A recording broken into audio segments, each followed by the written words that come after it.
And we were going to learn the cha-cha, the Earth, Wind, and Fire, and I was going to kill it. Well, one night, he kind of flung me hard, and I thought, oh, something popped. And something doesn't feel right. The next morning, I woke up, and there was this big bulging thing about right here. And I called my girlfriend in Greenville, Tennessee, and I said, I think I've got backed up poop. And she said,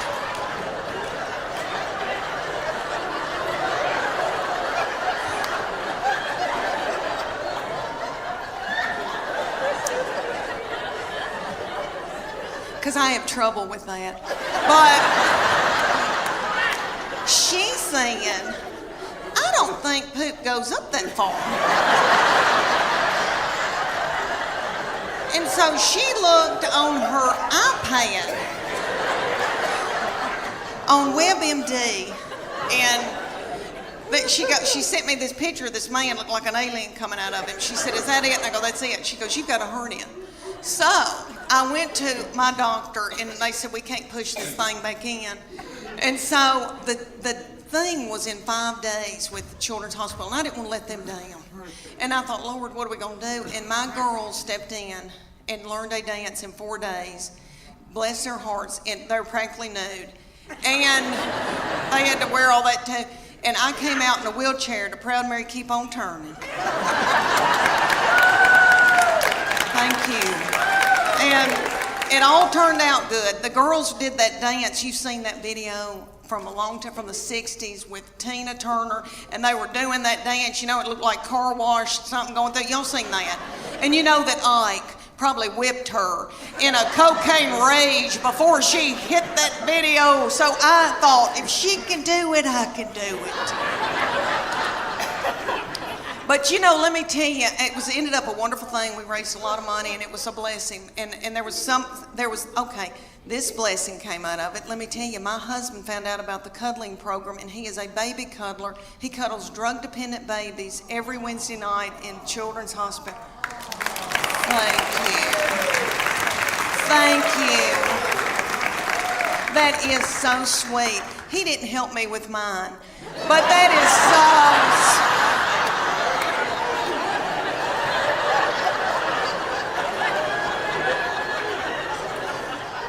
It's because he's out making a living. But anyway, what I learned out of that whole hernia thing was that God forbid that I got sick with something bad.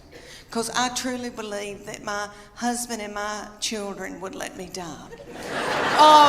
That's what I learned out of that. I laid up in the bed for 3 days and nobody checked on me.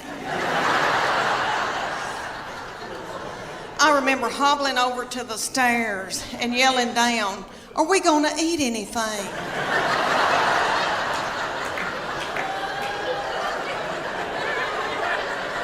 And I could just hear people going through my purse.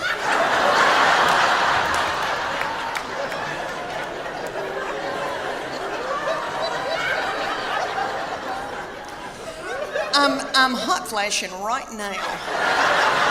Hot flashing right now. You are too, you angel.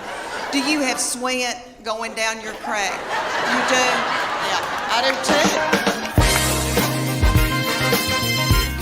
too. Journey has a little bitty feller from another country singing for them, and he's yummy. He looks like a little M&M. You could put him in your pocket. And you can tell he doesn't eat white flour and sugar. And he's singing and doing, he sounds like Steve Perry, but it's not the same. You know, Steve Perry's my boo. So it was like we were going to a tribute concert. But anyway, everybody in the band, besides this little fella, everybody had eaten white flour and sugar, and probably had done dope and drank terrible things, and everybody looked sick, and the bass player looked like somebody I had bought my jewelry from for years, and they were just barely a-going. And then Def Leppard came out, and it was that lead singer, I think, has got thyroid issues. His hair was just thin and didn't have a lux to it, And then I noticed he had little bitty tiny legs and a little pot-belly stomach. But he's saying put some sugar on it, which I hate that mess. I am a Earth, Wind, and Fire R&B gal, and I love my journey, but I was like, this isn't my thing. And my husband every once in a while would go, and then just sit down, because he loves it. But anyway, this little man with the tiny little legs and the thinning hair, and then he had this little bump right here, and I could tell that's a hernia. He's got a hernia.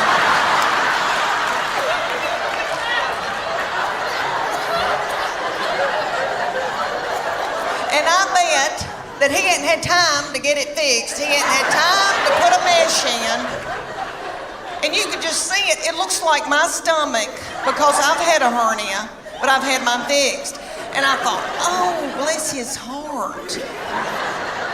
But he'd do, and he'd prop a little thin, frail leg up on something. Oh, I thought, isn't it funny how things have changed since I went to concerts when I was 20? Everybody was walking out like this because everybody had inflammation in their feet.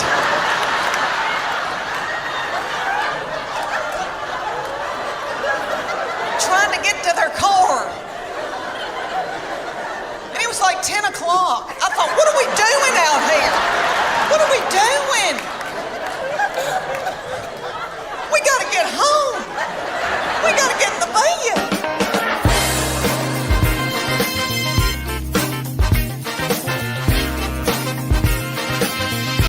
My husband is a big old man,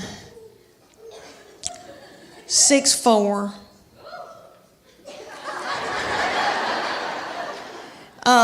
Very Superman-like, broad shoulders, narrow hips.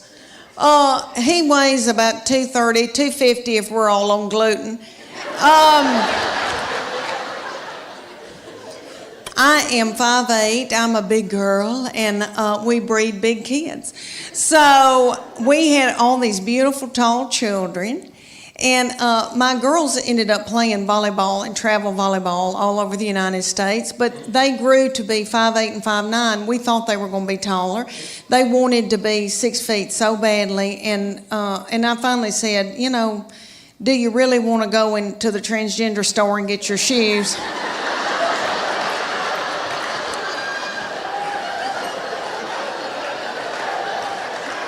You know. But anyway, so my baby child grew really quick, really fast, and I think it's all that chicken I fed her. Now we don't eat any hormones and anything, but you know, back then we didn't know. So anyway, she grew really quick, really fast, and in elementary she was about 5'5", 5'6", and so she was taller than all the little children, and the principal and all the teachers. And she hated it, was so self-conscious. But the good news is very athletic, very strong. And so all these teams around East Tennessee would call me and ask me, can she play goalkeeper for me in soccer? I'll buy her an iPhone. I'm not kidding. Can she play basketball for me? Because you just didn't see girls that tall and that strong and at that age. And I felt like LeBron James's mama. Is that him? LeBron James, little mama. And I lived through her. And I made her do all of that. And she hated it.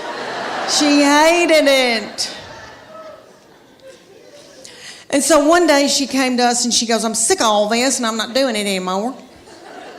She said, I want a cheer. I said, well, baby, we're big people. And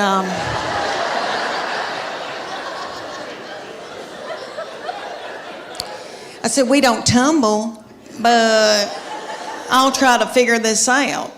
So I found out in the United States there's called competition cheer. And we have it here in Knoxville. It's called the Sharks.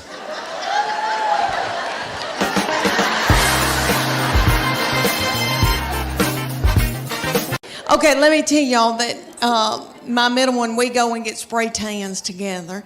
And I love them, and I feel thinner in them. If you're going through a hard time, go get a spray tan. Makes you feel like a movie star. Okay, well, we went the other night, and this is the difference for you young mamas out there. Like, women going like in your 20s and 30s and even in your 40s when you still are, have life left in you. Okay, there's something happens to you when you're in your 50s, and it is wonderful. You don't care, okay? You don't care about anything. All right, we go to get a spray tan. And y'all know about Snapchat. There's a thing called Snapchat where you can video somebody and send it to your friend. Okay. Or send it out to the world, I guess. All right. I'm completely naked with a plastic bag on my head. In the spray tanning thing, and it's like a car wash. It does this. And then you do. And then you do. And then you do. Okay. And when it's cold outside, it feels like needles going in you. It's so cold. Oh, that's awful. But anyway, she started filming me on Snapchat, completely nude. Now, in my 30s and 40s, I would have been hysterical, and I would have been in a bowl, and I would have been so torn up. In your 50s, at first I was like, and then I was like, I don't care.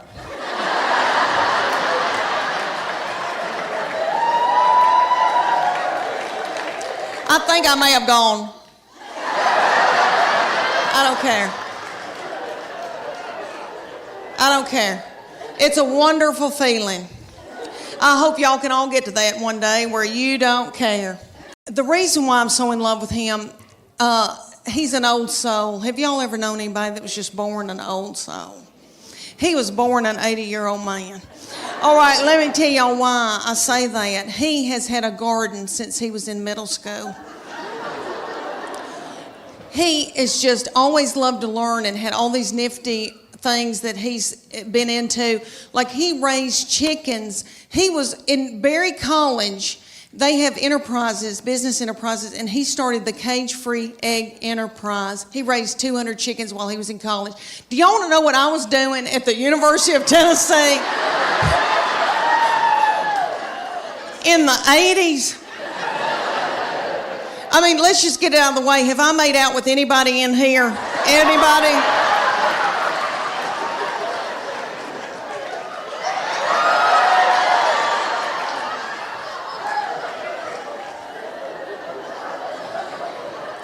I was in terrible sin. And I was down at Gabby's on the Strip. I don't know if any of y'all remember that in Sodom and Gomorrah. I was dancing to Prince, but anywho. So anyway, all right, so he had his own garden. He now cans his own food. He can can food. Are y'all listening to me? He loved gospel bluegrass in high school. Honey, that's his favorite music that he loved. So I brought him to Dr. Ralph Stanley. I don't know if y'all remember Dr. Ralph. He just passed away, 90-something years old, godfather of mountain. So I brought my son to the Bijou to see him. They propped little Dr. Ralph up on stage. Looked like he had a permanent. Almost threw my panties at him because that's what you do at Tom Jones. Anywho, so we're sitting out in the audience while Dr. Ralph's up here singing, and I thought, how many teenage boys are listening to this? Gospel bluegrass. What are they listening to, real teenage? All right, Waka Flocka Flame. Rihanna, Lady Gaga, all that nasty goings on.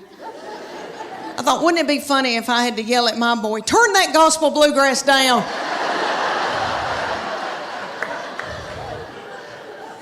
You're out of control.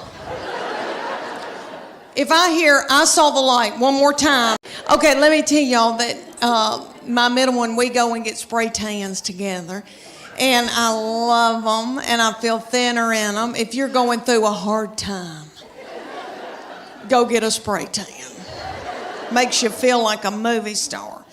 Okay, well, we went the other night, and this is the difference for you young mamas out there. Like, women going like in your 20s and 30s and even in your 40s when you still are, have life left in you. Okay, there's something happens to you when you're in your 50s, and it is wonderful. You don't care, okay?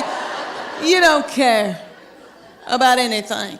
All right, we go to get a spray tan. And y'all know about Snapchat. There's a thing called Snapchat where you can video somebody and send it to your friend. Okay. Or send it out to the world, I guess. All right.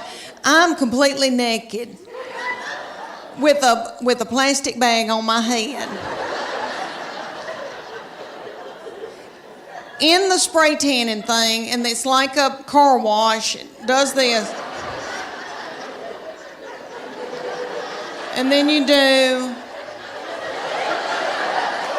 And then you do. And then you do. Okay. And when it's cold outside, it feels like needles going in you. It's so cold. Oh, that's awful. But anyway, she started filming me on Snapchat, completely nude. Now, in my 30s and 40s, I would have been hysterical, and I would have been in a bowl, and I would have been so torn up. In your 50s, at first I was like, and then I was like, I don't care.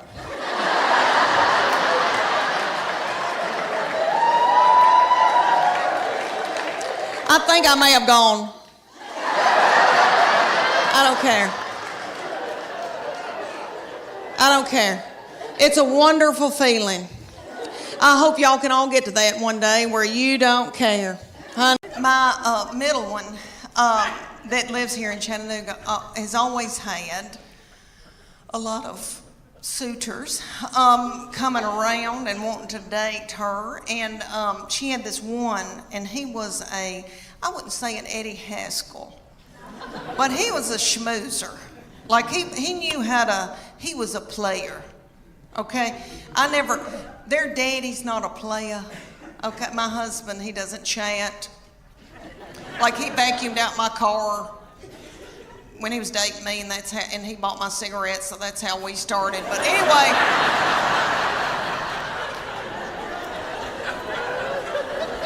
it was the 80s. But anyway,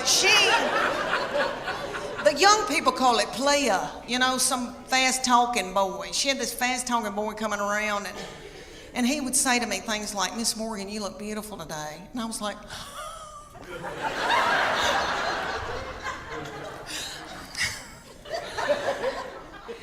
can I make you a casserole? Thank goodness they broke up, because I was exhausted. I was mopping the floor and blowing my hair out every day. And I don't do that. Let me tell you why I got played. I thought, why am I so tickled when somebody compliments me? It's because my love language is words of affirmation. Have y'all ever heard of that book, 5 Love Languages? It is wonderful, and it works. It's the real deal. My husband and I went on a Sunday school class retreat when our children were little, and we watched this little frail man talk about it. Okay, and it was on Oprah, so it's real. But anyway, what it is there's 5 love languages, and you get the book, you read the book. Well, I don't read the book. But anyway, you take the test, and it tells you what your prominent love language is out of those 5, and it tells you what your partner's love language is. So then you can go home at night and feed your partner their love language, and they can feed you your love language, and then your love tank feels full. And if you don't do it, then your partner's liable to go to work, and they're at the water fountain, and some whore comes in.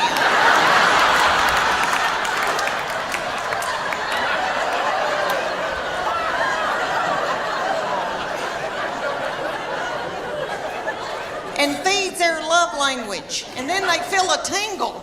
And then Satan swoops in. Y'all know where I'm going with that?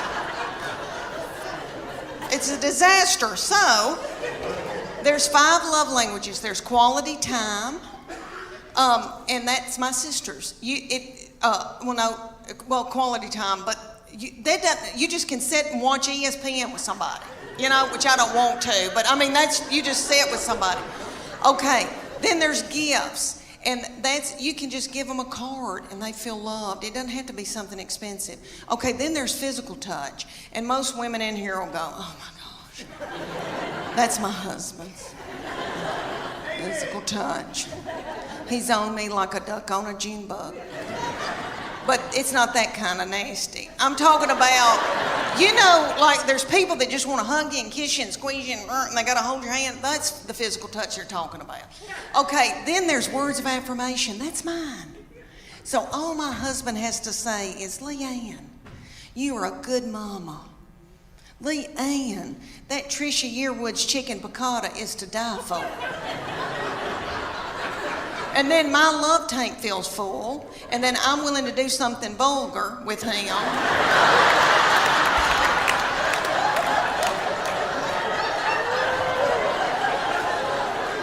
And then he gives me money to get my hair highlighted. So you see how it all works out. So his love language, the fifth one, is acts of service.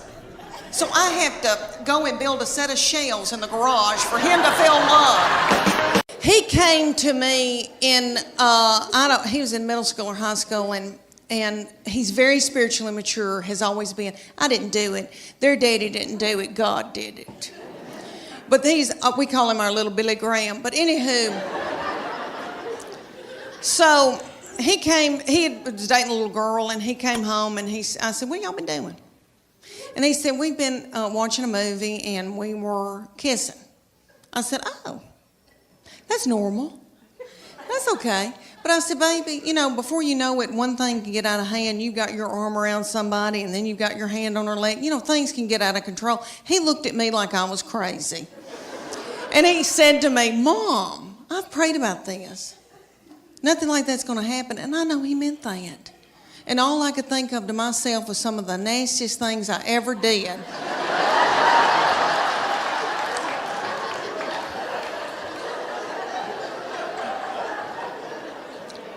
Was at the Adams United Methodist Youth Fellowship.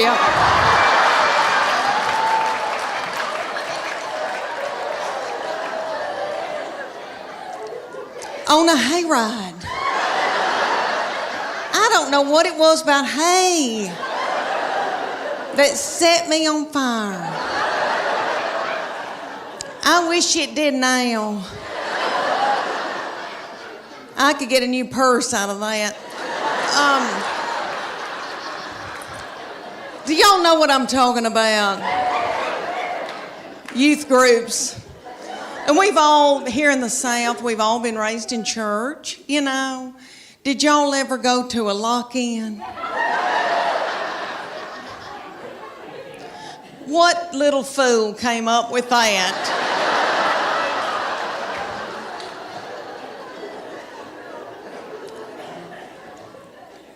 Y'all know that it was some precious little woman maybe, and they were like, they were in a committee meeting, and she was like, oh gosh, y'all, we need to come up for something for all the hormonal teenagers.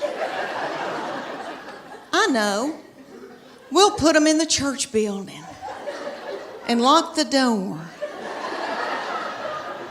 and turn the lights out and leave them there all night.